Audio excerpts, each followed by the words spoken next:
हिमाचल प्रदेश की यात्रा के 75 वर्ष पूरे होने पर हिमाचल इस गौरवमय यात्रा में हम सब लोग शरीक हैं, सब लोगों का योगदान है। और फतेहपुर विधानसभा क्षेत्र में आज के इस कार्यक्रम में हमारे बीच में द्वारी के माननीय विधायक Shri Arjun Thakur ji, Kangra central cooperative bank के चेयरमैन डॉक्टर राजीव भारद्वाज जी, पिछड़ा वर्ग और वित्त एवं विकास निगम के हमारे वाइस चेयरमैन ओपी चौधरी जी, इस विधानसभा क्षेत्र से हमारे पार्टी के प्रत्याशी रहे प्रदीप ठाकुर जी, मंडल के अध्यक्ष राजेंद्र राणा जी, युवा मोर्चा के हमारे साथी पंकज हैप्पी जी, ब्लॉक समिति की अध्यक्ष निशा जी, जिला परिषद के सदस्य शेख सिंह जी, भारतीय मजदूर संघ के हमारे प्रदेश के अध्यक्ष मदन राणा जी, यहाँ उपस्थित सभी पार्टी के सम्मानीय पदाधिकारी, भाइयों बहनों और पत्रकार भी, आज एक बार फिर से आपके विधानसभा क्षेत्र में आना हुआ है और आज के इस कार्यक्रम का आयोजन विशेष तौर से हमने अलग इस कार्यक्रम के रूप में जो हिमाचल प्रदेश की यात्रा के 75 वर्ष हुए हैं उस सिलसिले में किया। भाई और बहनों, ये हमारे लिए सौभाग्य की बात है कि पूरे देश में आजादी का अमृत महोत्सव मना, यानी कि आजादी के भारत के 75 वर्ष पूर्ण हुए और 75 वर्ष की इस यात्रा में भारत में एक लंबी यात्रा करने के बाद दुनिया के मानचित्र में एक अलग पहचान बनाने में सफलता हासिल की और उस यात्रा को कोई भूले ना। इसलिए आदरणीय प्रधानमंत्री नरेंद्र मोदी जी ने भारत की 75 वर्ष की यात्रा के एक नहीं अनेकों कार्यक्रमों के आयोजन तय किए हैं और उन कार्यक्रमों का हेतु सिर्फ एक है कि हम हिमाचल प्रदेश में उन सभी साथियों को ये स्मरण कराएं कि जब भारत आजाद नहीं था तो उस वक्त की परिस्थितियां क्या थी, भारत की आजादी में किन लोगों ने अपने जीवन की कुर्बानियां दी, भारत के विकास में कौन लोग थे जिन लोगों ने अपना बहुमूल्य योगदान दिया। इन सारी बातों को देश और दुनिया के समक्ष रखने के लिए अमृत महोत्सव के आयोजन के माध्यम से एक नहीं अनेकों कार्यक्रमों को तय किया गया और अभी हाल ही में देखा आपने कि एक बहुत महत्वपूर्ण कार्यक्रम का आयोजन हुआ और वो कार्यक्रम आपने देखा, हर घर तिरंगा, घर घर तिरंगा। यहां पर भी मुझे लगता है कि इस कार्यक्रम को किया आप लोगों ने किया, जिसने हाथ खड़ा करे जिन्होंने अपने घर में झंडा लगाया। अधिकांश में मैं मानता हूं कि सभी के सभी यहां पर जो उपस्थित है सब ने हर घर तिरंगा, घर घर तिरंगे में अपना योगदान दिया है। इसके लिए मैं आप सबको बहुत बहुत बधाई देता हूं, बहुत बहुत धन्यवाद करता हूं। तिरंगा झंडा तो एक जगह फहरा करके भी काफी है,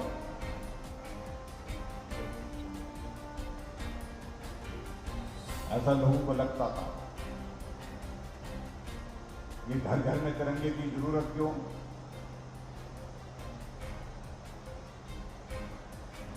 ये इसलिए भाई और बहनों कि हर व्यक्ति इस अवसर को स्मरण करे, याद करे कि स्वतंत्र भारत में हमको जन्म लेने का अवसर प्राप्त हुआ है।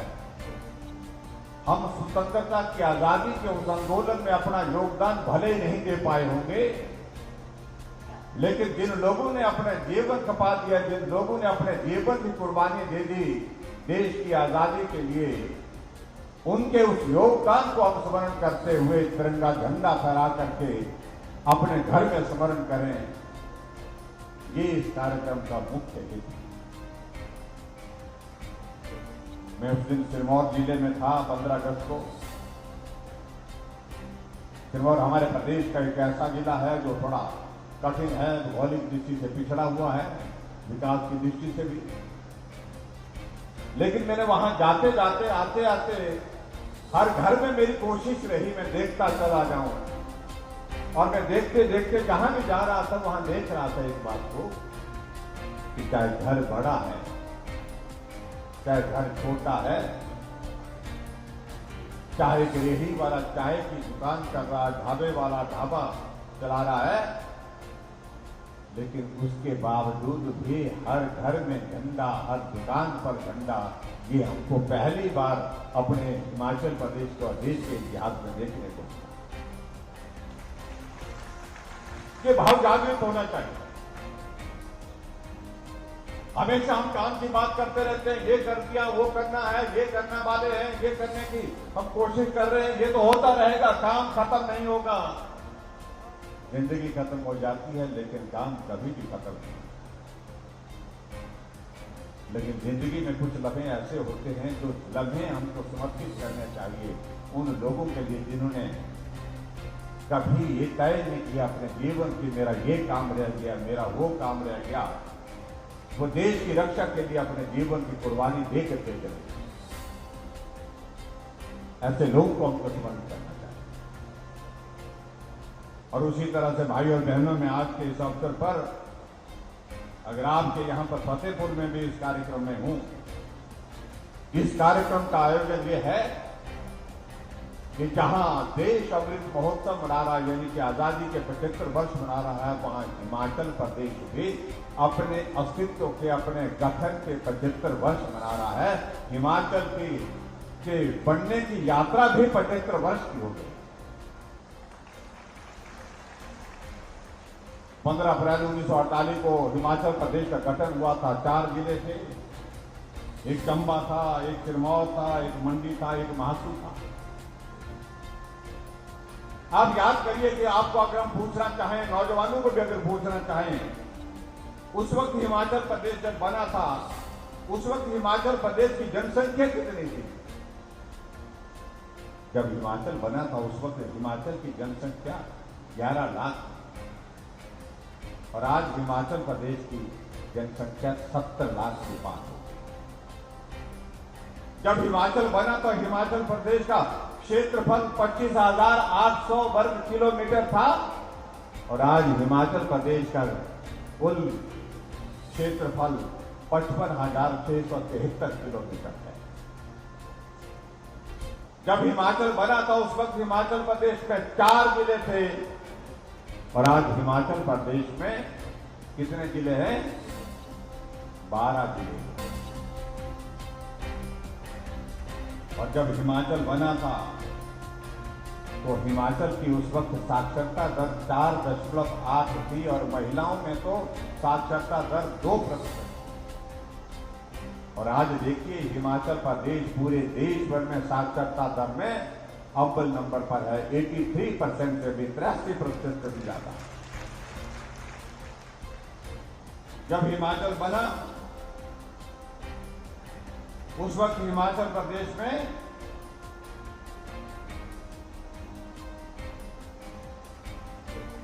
हमारी सड़कों की लंबाई 288 किलोमीटर थी, 288 किलोमीटर, और आज हिमाचल प्रदेश की लंबाई 39,500 किलोमीटर। हम कहां थे, कहां पहुंचे, इसलिए हमने कहा कि हिमाचल तब और हिमाचल अब। और इसी के लिए हमने विशेष तौर से यहां पर जो प्रदर्शनी लगी है, समय की कमी के कारण मैं आते आते उसको देख नहीं पाया। मेरा आप सभी से विनम्र निवेदन है कि यहां आए हैं तो हिमाचल प्रदेश की उस यात्रा की एक झलक आपको वहां पर प्रदर्शनी में जाकर के देखनी चाहिए। जब हिमाचल बना तो उस वक्त के हालात क्या थे, और अब आज हिमाचल 75 वर्षों के बाद बना। मैं हमेशा इस बात का मैं जिक्र करता हूं हमने हिमाचल प्रदेश में वो दौर भी इतिहास के इस पे लाया है प्रदर्शन के माध्यम से, जब नदी को पार करने के लिए घास की रस्सी से बना करके पुल तैयार किया जाता था और उस पुल के ऊपर से लोग जाते थे। हम हिमाचल प्रदेश के उस दौर को भी हमको नहीं भूलना चाहिए, जब हिमाचल प्रदेश में नदी को पार करने के लिए भैंस की खाल में हवा भर करके उसको फुला करके पानी में डाल दिया जाता था और वो तैरते तैरते उसका सहारा लेकर के नदी को पार किया जाता था। वो भी एक दौर था। ये दौर आप लोगों में से कुछ लोगों ने तो देखे ही, बहुत सारे लोगों ने नहीं देखे, लेकिन बहुत सारे लोगों ने देखे। आप कल्पना करिए कितने लोग ऐसे होंगे जिन लोगों का जीवन उस नदी में उस भैंस की खाल को पकड़ते पकड़ते पार करते करते छूट गए और हाथ से छूटने के बाद वो नदी में समा गए। असंख्य लोग, लेकिन वो जीवन था।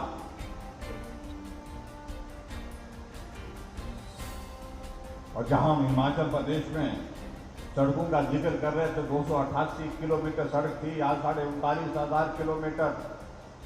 अगर आज 39,500 किलोमीटर सड़क हिमाचल प्रदेश में बनी है तो उसमें सबसे बड़ा योगदान किसका है?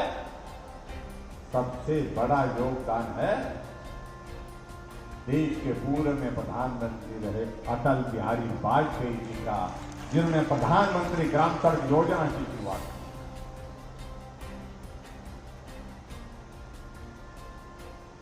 39,500 में 20,000 किलोमीटर से ज्यादा सड़कें प्रधानमंत्री ग्राम सड़क योजना के अंतर्गत बनकर तैयार हुई।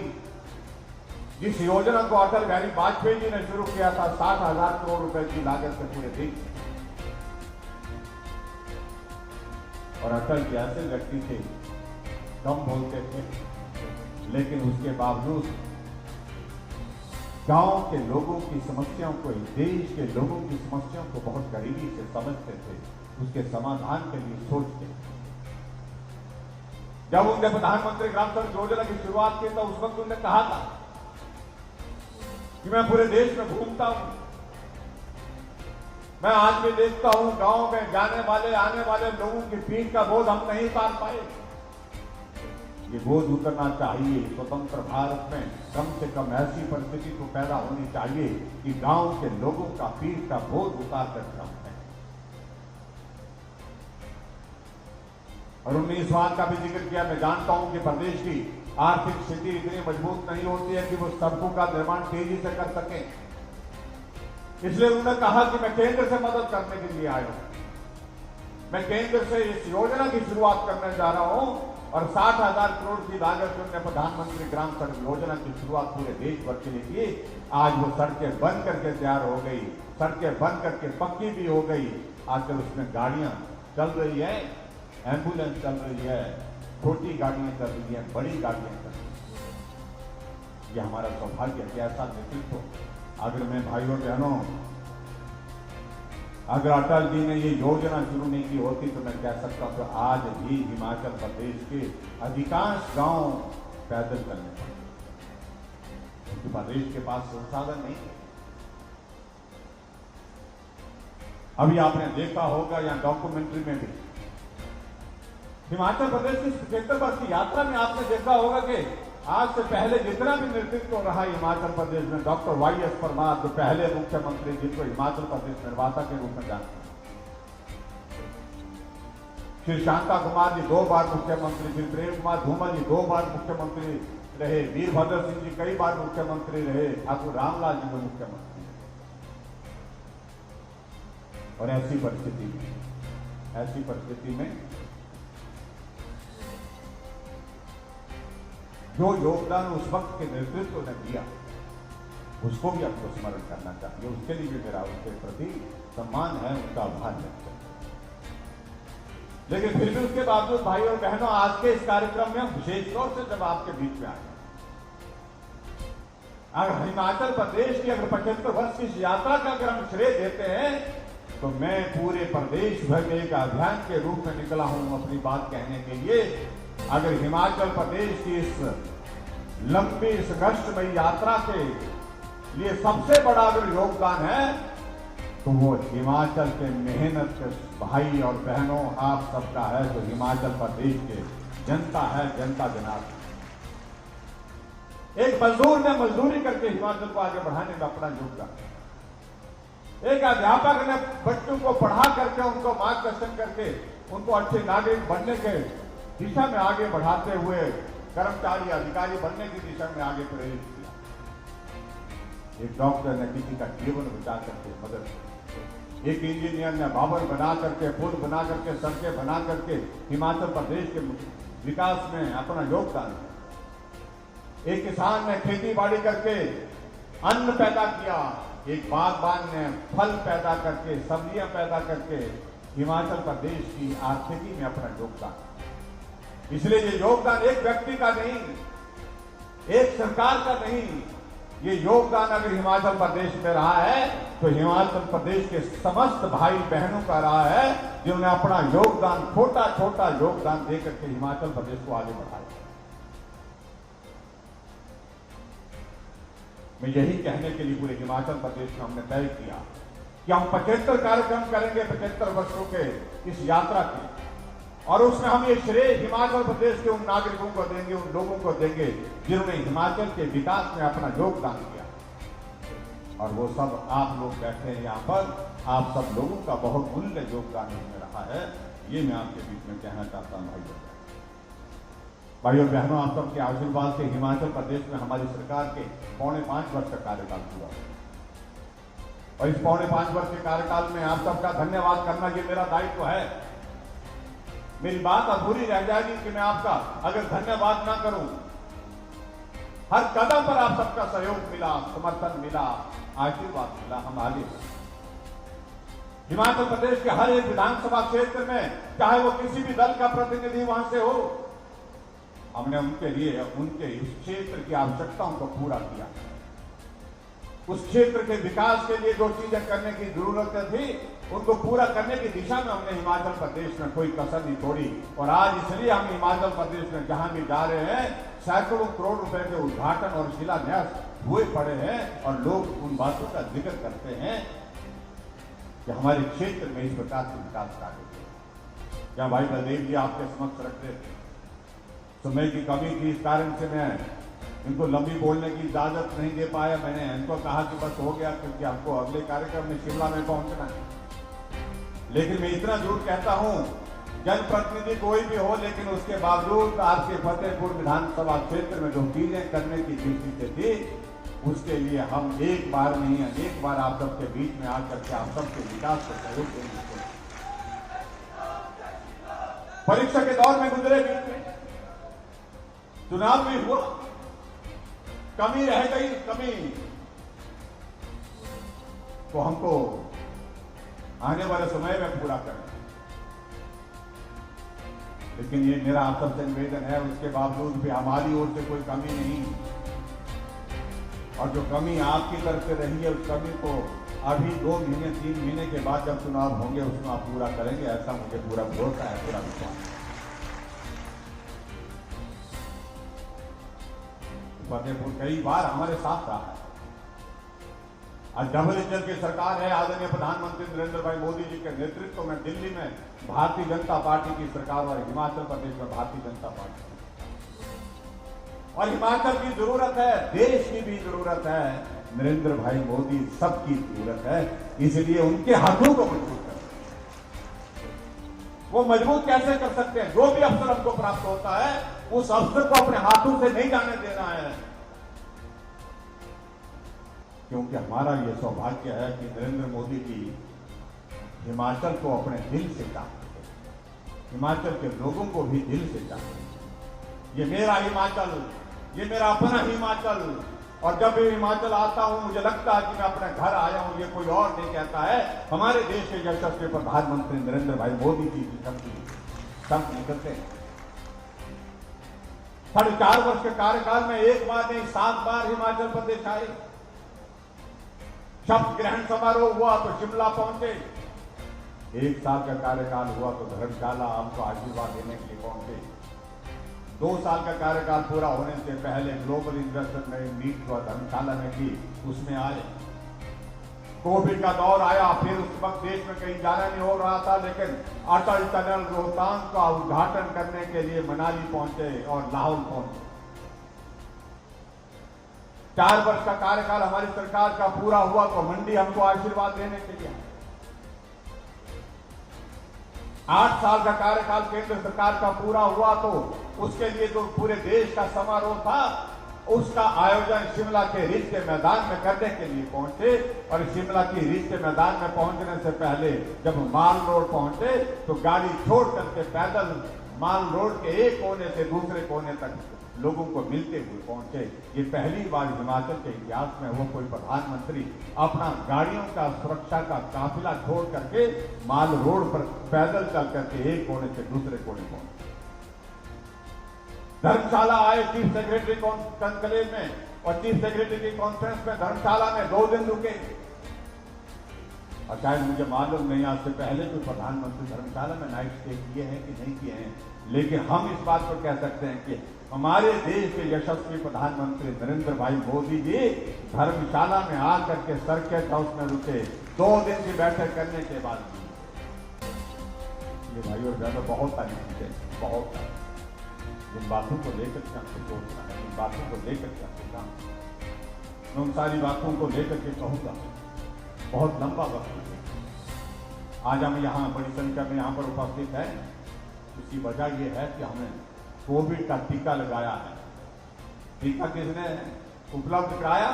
हमारे देश के प्रधानमंत्री नरेंद्र भाई मोदी जी ने करवाया, और बिना पैसे फ्री ऑफ कॉस्ट जो है टीका लगवाने में अपना योगदान। एक बहुत बड़ा संकट हमारे सामने उस प्रकार का था, और मैं ये भी कहना चाह रहा हूं कि जब ये संकट हमारे सामने इस प्रकार का कोविड का आया था, हम सब लोग चिंतित थे, क्या होगा क्या नहीं होगा, हम बचेंगे कितने बचेंगे, कौन बचेगा, बुजुर्गों को कैसे बचाएंगे, ये बहुत बड़ा प्रश्न हमारे सामने था। लेकिन हमारे देश के प्रधानमंत्री नरेंद्र मोदी जी ने कहा घबराने की आवश्यकता नहीं, सावधानियां बरतिए, और हम आपके लिए वैक्सीन बना करके तैयार करेंगे। साइंटिस्ट ने वैक्सीन बना करके तैयार की, और साइंटिस्ट ने वैक्सीन बना करके तैयार की तो देश के सामने वैक्सीन किस किस को लगेगी ये तय किया गया, और वैक्सीन लगाने के लिए पूरा देश जो है वो आगे वैक्सीन सेंटर तक पहुंचा। लेकिन कई बार हमको इस बात को लेकर के दुख भी होता है, कुछ हमारे ऐसे भी मित्र जब वैक्सीन की वो डोज लगाने की बात कही, कहने लगे लोगों को मत लगाएंगे, ये लगाएंगे तो साइड इफेक्ट हो जाएगा, किडनी फेल हो जाएगी, किडनी में फर्क पड़ेगा, यादाश्त चली जाएगी, कई तरह की बातें कही कि आने वाली जनरेशन में इसके साइड इफेक्ट हो जाएंगे, इसकी टेस्टिंग पूरी नहीं हुई है। पूरे देश के सामने इतना बड़ा संकट, दुनिया का सबसे बड़ा संकट, और कुछ लोग उसमें भी राजी नहीं। लेकिन मैं आप सबका आभार व्यक्त करता हूं कि आप लोगों ने किसी की सुनी नहीं, मानी नहीं। जो नरेंद्र भाई मोदी जी ने कहा कि वैक्सीन सेंटर में जाओ, वैक्सीन लगा करके आओ, सारे के सारे वैक्सीन सेंटर में जाकर के खड़े हो गए कतार में, और वैक्सीन लगा करके आ गए। और वो कांग्रेस के लोग कहते रहे, चिल्लाते रहे, बोलते रहे, लेकिन किसी ने उनकी सुनी नहीं, और अंत में वो भी जाकर के मास्क पहन करके वैक्सीन सेंटर में जाकर के वैक्सीन लगा करके आए। तो पूछ रहे थे जिनने वैक्सीन लगाई हुई, ये बुखार तो नहीं आया, चक्कर तो नहीं आया, कई तरह की बातें कर रहे थे। एलर्जी तो नहीं आपको हुई? लोगों ने कहा कुछ नहीं हुआ, हम बिल्कुल ठीक है, कुछ भी नहीं हुआ। तो आज मुझे इस बात को लेकर के आदरणीय प्रधानमंत्री जी का धन्यवाद करना है, और आप सब भाई बहनों का इसलिए धन्यवाद करना है कि कोविड की वैक्सीन की पहली डोज में हिमाचल पहले नंबर पर रहा। आज सबको बहुत बहुत बधाई देता हूं। और दूसरी डोज में भी पहले नंबर पर रहा। अभी भी मेरा आप सबसे इस बात के लिए निवेदन है कि अभी भी जो कोविड का हमारा बूस्टर डोज लग रही है, हमारी प्रिकॉशनरी डोज जिसको बोलते हैं, उस डोज को लगाने के लिए आप पहुंचे, और ताकि आप लोग और सुरक्षित होकर के काम कर सके, मिलकर काम कर सके। हमारी सरकार आने के बाद हमने प्रयत्न किए हम गरीब के करीब रह करके काम करें, और मैं दावे के साथ इस बात को कह सकता हूं कि हम लोगों ने इसको साबित किया। जहां गरीब वहां हम गरीब के करीब रह करके हमने काम किया 4.5 वर्ष के कार्यकाल में। और इसलिए तो हम कहते हैं कि हमने हिमाचल प्रदेश में विवाद बदलने की बात आज नहीं, हमने तो पहले दिन से कही है। पहले दिन से कहते कही, किसी ने हमसे पूछा, हमने कहा इसलिए आप सुन लीजिए, जब हिमाचल प्रदेश में सरकार का परिवर्तन होता था, नई सरकार बैठती थी, वो एक काम करती थी, वो एक काम करती थी, क्या करती थी, पिछली सरकार के इतने मामलों, इतनी योजनाएं रद्द कर देती थी, पिछली सरकार के इन लोगों के खिलाफ मामले दर्ज करती थी, पिछली सरकार के उन नेताओं के खिलाफ मामले दर्ज करने के आदेश करती थी, यानी कि राजनीतिक बदले की भावना के साथ काम करती थी। भाइयों बहनों, जब मुझे अवसर प्राप्त हुआ, मैं उम्र में सबसे छोटा आज तक के जो मुख्यमंत्री रहे हैं, उनमें से सबसे छोटा तो नहीं मैं कह सकता हूं, लेकिन छोटी उम्र, लेकिन हमने कहा ये देवभूमि हिमाचल, क्या बदले की भावना के साथ काम नहीं करना चाहिए। ये देवभूमि हिमाचल प्रदेश में हम सब लोग देव तुल्य हैं, आओ हम मिलकर के काम करते हैं, इस परंपरा को समाप्त करते हैं। जो रिवाज बना है बदले की भावना के साथ काम करने का, उसको दफन करते हैं। और हमने काम की शुरुआत की, वो योजनाओं को बदलते थे, मामले दर्ज करते थे, हमने रिवाज बदल करके वो सारी चीजें खत्म की और नई शुरुआत हिमाचल प्रदेश में की। इसलिए कहा कि हम रिवाज बदलने की बात आज नहीं कह रहे हैं, पहले दिन से करते हैं। नई शुरुआत। हमारे मित्र कई पूछते हैं कि जयराम ने क्या किया। मुझे लगता है कि सारा प्रश्न का जवाब देने का अवसर आ गया है।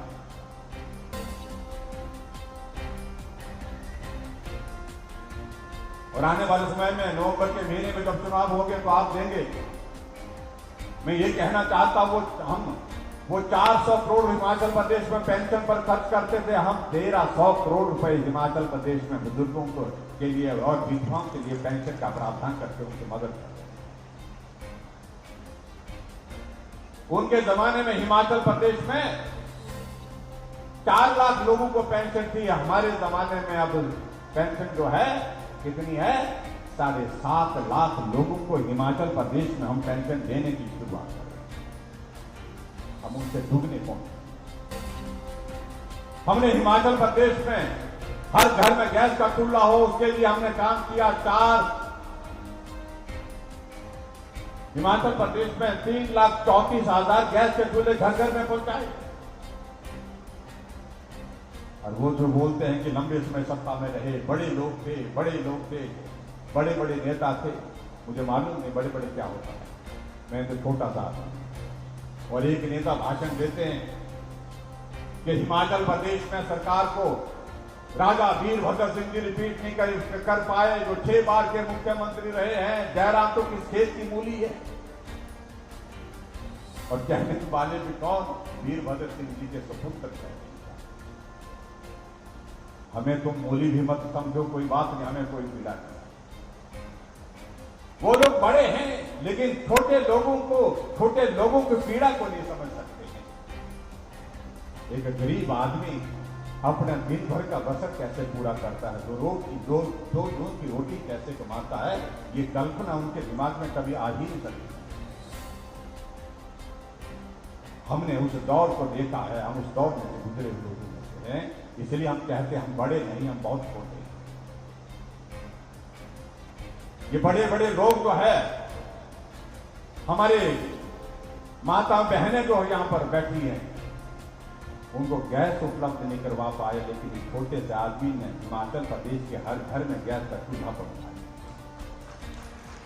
वो बड़े बड़े लोग हिमाचल प्रदेश में गरीब आदमी का इलाज का इंतजाम नहीं कर पाए, और हमने हिमाचल प्रदेश में गरीब लोगों का मुफ्त इलाज करने के लिए हिमकेयर की शुरुआत की। आज गरीब आदमी के पास जेब में अगर पैसे नहीं है तो जेब में हिमकेयर का कार्ड लेकर के हॉस्पिटल जाता है, उसे मालूम है पैसा नहीं है तो कोई बात नहीं, ये हिट केयर का कार्ड मेरा इलाज करवा करके मुझे स्वस्थ करके घर आया। बड़े लोग थे, उन्हें मालूम नहीं है कि गरीब आदमी तो जब बीमार होता है, उसकी बीमारी के इलाज के लिए जब उसके पास पैसे नहीं होता, वो किस दौर में चलता।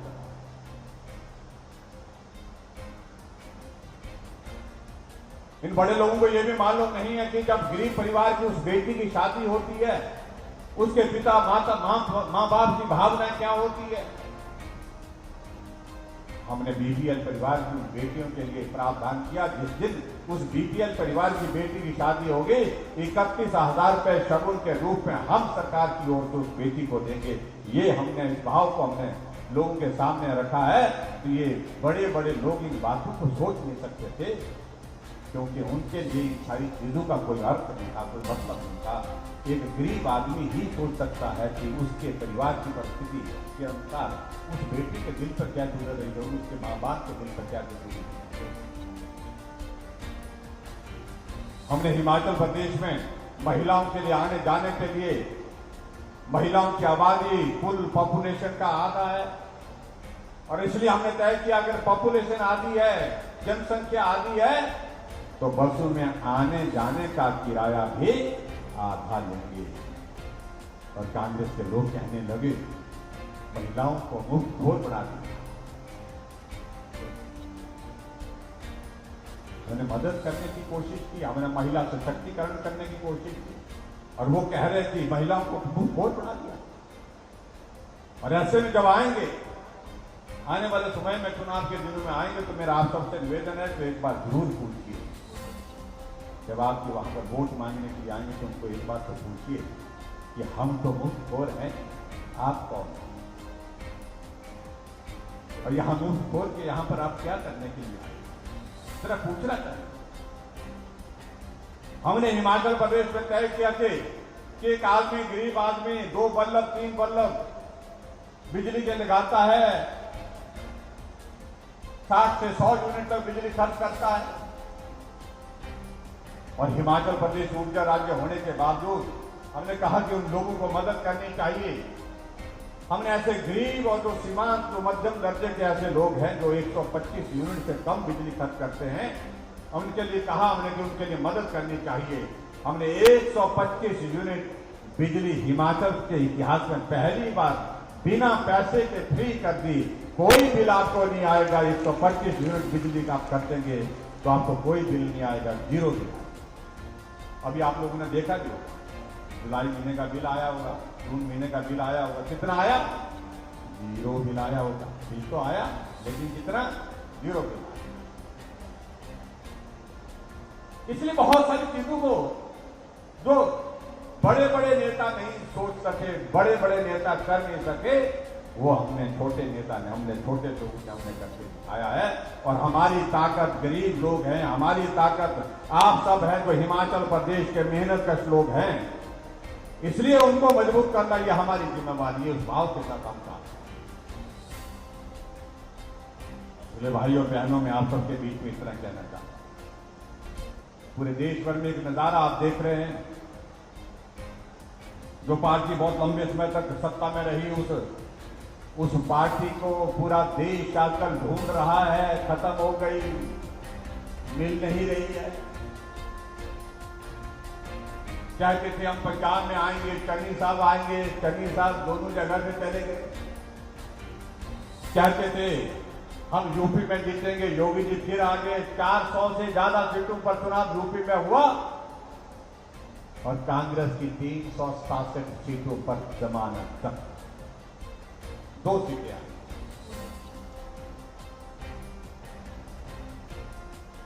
और जिन 4 राज्यों में चुनाव, 5 राज्यों में चुनाव हुआ, जिनमें 4 राज्यों में भाजपा की सरकार थी, हमारी सरकार फिर सत्ता में आई। उत्तराखंड में हम सत्ता में आए, फिर 5 वर्ष का कार्यकाल पूरा करने के बाद यूपी में भी आए, मणिपुर में भी आए, गोवा में भी आए।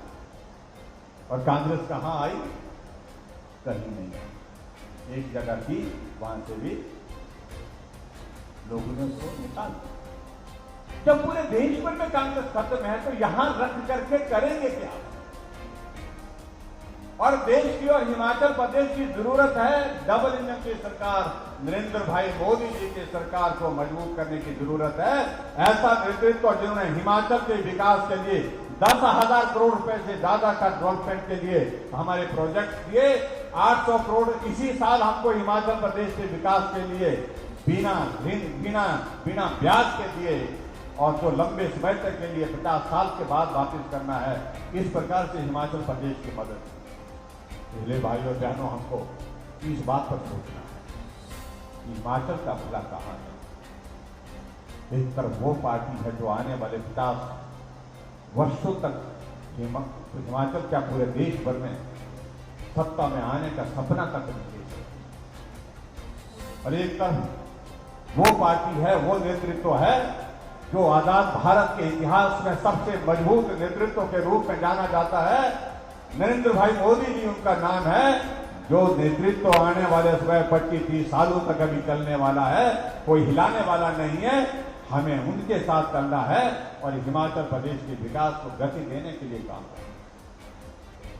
इसलिए मेरा आप सबसे यही निवेदन, पीछे जो हो गया तो हो गया, कमी छूट गई तो कोई बात नहीं, लेकिन आने वाले समय के लिए हिमाचल की आवश्यकता है नरेंद्र भाई मोदी, हिमाचल की आवश्यकता है डबल इंजन की सरकार, हिमाचल की आवश्यकता है तेज गति से विकास। वो तभी संभव है जब हम भारतीय जनता पार्टी की हिमाचल प्रदेश की सरकार को फिर सत्ता दें। कहने के लिए तो भाई साहब हमारे 5 वर्ष का कार्यकाल पूरा हो रहा है, लेकिन ये भी सच है कि 5 वर्षों में से 28 वर्ष तो कोविड के दौर में गुजर। इसलिए हम भी चाहते हैं जैसे आज से पहले दूसरे मुख्यमंत्री को अवसर मिला, मौका मिला, सामान्य परिस्थिति में काम करने का अवसर मिला, 5 साल तक बिना किसी बाधा के काम करने का अवसर मिला, इसी प्रकार से हिमाचल प्रदेश में भी हमको 5 साल का ऐसा अवसर मिले जहां सामान्य परिस्थिति में हम काम कर सकें, विकास कर सकें। उसके लिए आप सबका आशीर्वाद चाहिए, यही मैं आपके बीच में कहना चाह रहा हूं। और आज के इस कार्यक्रम में भाई बलदेव जी ने कुछ बातों का जिक्र किया कि यहाँ क्षेत्र के विकास के लिए कुछ मामले हमारे पास हैं, वो सभी मामले मेरे पास दे दें और मैं उनको एग्जामिन करूंगा, जो भी इसमें किया जा सकता है वो करने की कोशिश करूंगा। ये मैं आपके बीच में कहना चाहता हूं। और मैं यही चाहता हूं कि नवंबर के महीने में जब चुनाव होगा तो भारतीय जनता पार्टी की 75 वर्षीय हिमाचल की 75 वर्ष की यात्रा में भारतीय जनता पार्टी का विधायक भी आपके विधानसभा क्षेत्र से चुनकर के शिमला की विधानसभा में पहुंचेगा। यही मैं आप सबसे निवेदन करना चाहूंगा। आज के इस कार्यक्रम में आप सब लोग बड़ी संख्या में पहुंचे, आप सबका बहुत बहुत धन्यवाद। नमस्कार, जय हिंद, जय हिमाचल।